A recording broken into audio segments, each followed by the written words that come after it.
Halo guys, welcome back to my channel. Kembali lagi bersama saya di channel Muhammad Fauzi 746 J. Oke teman-teman, dalam video kali ini aku akan bahas tentang kenapa PT Sariwangi ini bisa bangkrut. Dan meskipun dia ini sudah bangkrut, kenapa produknya itu masih bisa kita temukan di toko-toko. Pasti teman-teman penasaran kan, meskipun dia ini sudah bangkrut tetapi produknya masih bisa dipasarkan. Bagi teman-teman yang penasaran, maka teman-teman jangan skip video ini dan tonton sampai selesai guys.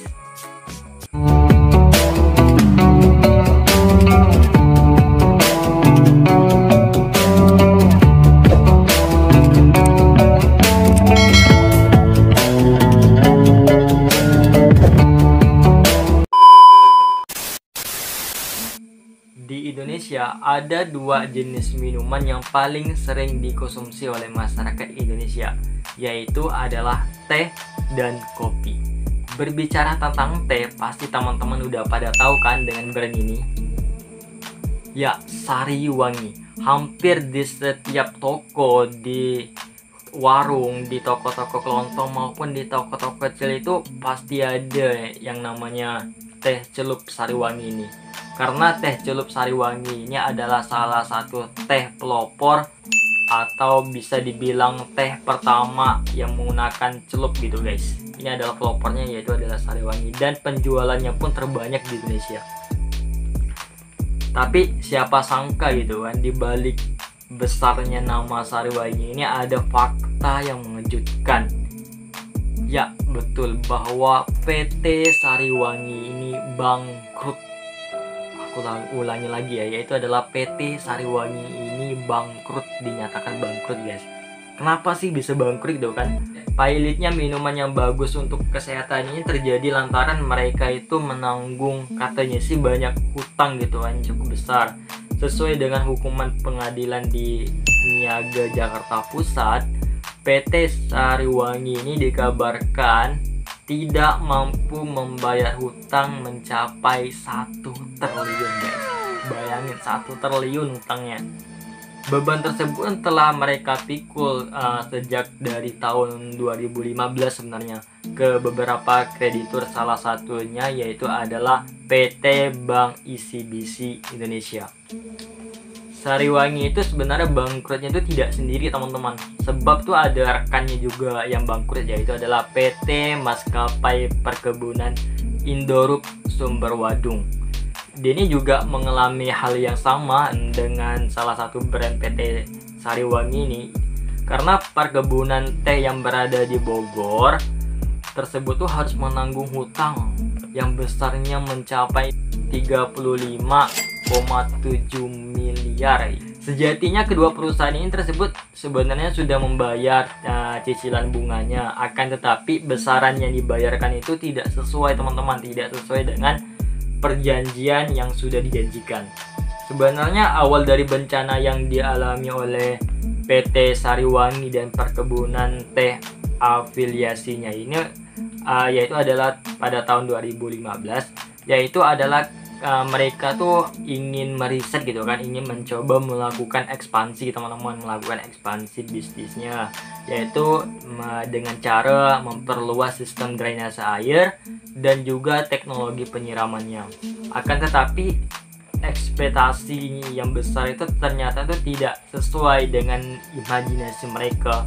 Semua investasi yang dilakukan itu tidak sesuai dengan hasil yang didapatkan. Jadi kalau ringkasnya itu antara ekspektasi dan realita itu tidak sinkron teman-teman. Ekspektasinya seperti ini tetapi realitanya seperti ini. Aduh, sayang banget ya, hampir 1 triliun loh. Padahal untuk melakukan dua kegiatan tersebut, PT Sariwangi dan afiliasinya itu harus melakukan peminjaman uang ke beberapa debitur hingga totalnya tuh mencapai 1,5 T. Oh, jadi inilah yang menyebabkan PT Sariwangi itu bangkrut. Dia ini minjam uang untuk ekspansi usahanya, tetapi ekspansi usahanya itu gagal teman-teman. Dari jumlah uang yang dikeluarkan, hasil akhirnya itu tidak maksimal, sehingga PT Sariwangi ini harus menanggung beban biaya yang cukup besar Dan sejatinya mereka tuh sudah hampir dinyatakan bangkrut beberapa tahun silam, tapi mereka itu bisa mengajukan permohonan homologasi.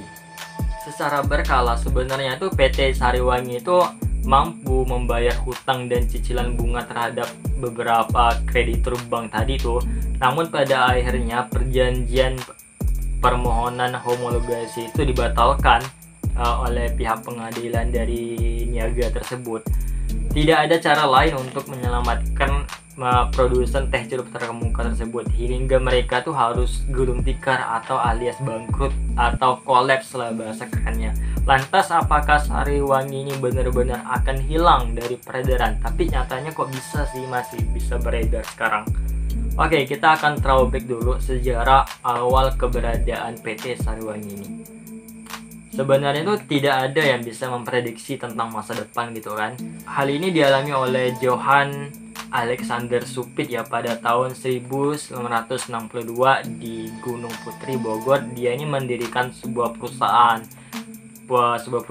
yang diberi yang namanya itu PT Sariwangi. Yang ini teman-teman, ini adalah perusahaannya yang berfokus pada pembuatan daun teh dan di-blending menjadi bubuk teh yang siap edar. Namun beberapa tahun berselang ia memilih untuk melebarkan bisnisnya teman-teman ke tahap yang lebih serius nih. 8 tahun berlelang, Supit pun memilih mengubah perusahaannya menjadi PT teman-teman, menjadi persarewan terbatas, dan memilih untuk membuat produk teh celupnya sendiri yang dikenal dengan sebutan teh celup Sariwangi. Wah, pasti teman-teman udah pada nggak asing kan dengan teh celup Sariwangi. Siapa sangka produk tersebut itu menjadi sangat-sangat populer hingga saat ini teman-teman. Karena itu PT Sariwangi pun mulai melakukan beberapa manajemen struktural, mulai memperkenalkan produk-produknya yang terbaru meskipun masih berada di ranah teh celup. Teh celup itu sebenarnya itu merupakan salah satu inovasi sih yang sangat-sangat brilian lah menurut aku kalau ya yang dilakukan PT Sariwangi pada saat itu, karena dia ini mengadaptasi penggunaan kantong sutra. Kantong sutra itu kayak gini guys bentukannya ya, ini adalah kantong sutranya guys, teman-teman bisa lihat. Ini adalah kantong sutra PT Sariwangi guys. Ya, kantong sutra itu sebenarnya itu dia mengadaptasi seperti yang dilakukan oleh para pedagang-pedagang di Amerika Serikat sih pada tahun 1900-an. Kala itu penggunaan sutra itu dinilai itu lebih ekonomis, lebih hemat, lebih bisa meminimalisir lah untuk ongkos produknya. Sariwangi pun akhirnya berjaya setidaknya hingga produk andalan tersebut bisa diambil alih. Oke, kapan sih akuisisi teh celup Sariwangi? Teman-teman kalau beli PT Sariwangi ini, teman-teman itu bisa lihat di sini ada nih guys, teman-teman bisa lihat. Jelas gak? Ya, ini PT Sariwangi ini telah diakuisisi oleh PT Unilever Indonesia, teman-teman. Teh celup Sariwangi ini sukses di pasaran meskipun banyak produk serupa yang mencoba menerpa. Lantas apakah PT Sariwangi ini bangkrut dan membuat produknya itu ditarik oleh pasaran? Kenyataannya itu tidak teman-teman, karena sebab pada tahun 1989 produk minuman tersebut itu telah diakuisisi oleh PT Unilever Indonesia. Akan tetapi PT Sariwangi itu masih bisa menggunakan namanya sebab telah sesuai dengan persetujuan dengan pihak terkait. Jadi meskipun perusahaannya ini kolaps atau perusahaan ini bangkrut, tapi ini telah diakuisisi oleh PT Unilever teman-teman. Jadi produk teh celup Sariwangi yang dimiliki oleh PT Unilever dan penjualannya semakin hari itu semakin meningkat drastis teman-teman. Sementara itu PT Sariwangi itu mencoba berinovasi dengan mengeluarkan produk-produk lainnya yang sebenarnya tidak jauh sih dengan dari teh celup. Misalnya teman-teman tuh pernah dengar gak yang namanya Sari Murni, teh kantong bundar, teh wangi melati, teh hijau asli. Itu kan salah satu produk turunan dari PT Sariwangi guys. Walaupun produk-produk itu dikeluarkan, hasil penjualan itu tetap tidak mampu menandingi betapa derasnya penjualan dari PT Sariwangi yang telah diakuisisi oleh PT Unilever.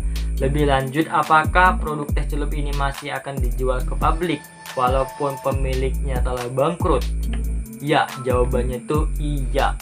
Hal ini dikatakan langsung oleh Kepala Komunikasi PT Unilever kepada seluruh awak media pada saat itu. Dia bilang kayak gini, PT Sariwangi ini bukan bagian dari PT Unilever. Perusahaan kami juga sudah tidak memiliki kesepakatan pun dengan PT Sariwangi. Namun produk teh celup yang telah diakuisisi akan terus diproduksi agar dapat dinikmati oleh seluruh masyarakat Indonesia. Ini kata Kepala Komunikasi PT Unilever. Jadi teman-teman, karena ini sudah diakuisisi oleh PT Unilever, jadi meskipun PT Sariwanginya sudah bangkrut atau kolaps atau gulung tikar, kita tetap masih bisa menikmati PT Sariwangi karena sudah diakuisisi oleh PT Unilever Indonesia, teman-teman. Nih teman-teman bisa lihat ya, ini PT Unilever.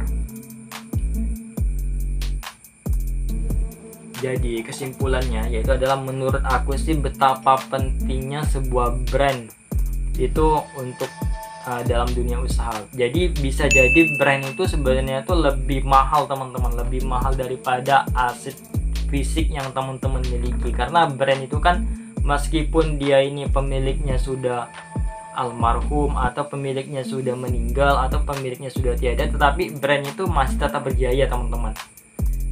Jadi inilah mengapa ada sebagian orang bilang bahwa brand itu lebih mahal daripada aset fisik yang teman-teman miliki. Untuk part 2-nya nanti aku akan bahas tentang faktor-faktor penyebab kenapa PT Sariwangi ini bisa bangkrut. Nanti teman-teman nonton video selanjutnya ya di part 2. Oke, teman-teman.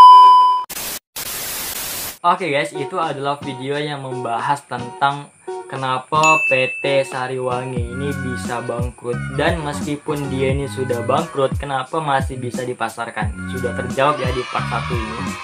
Oke, untuk part 2-nya nanti aku akan bahas tentang faktor-faktor penyebab kenapa PT Sariwangi ini bisa bangkrut.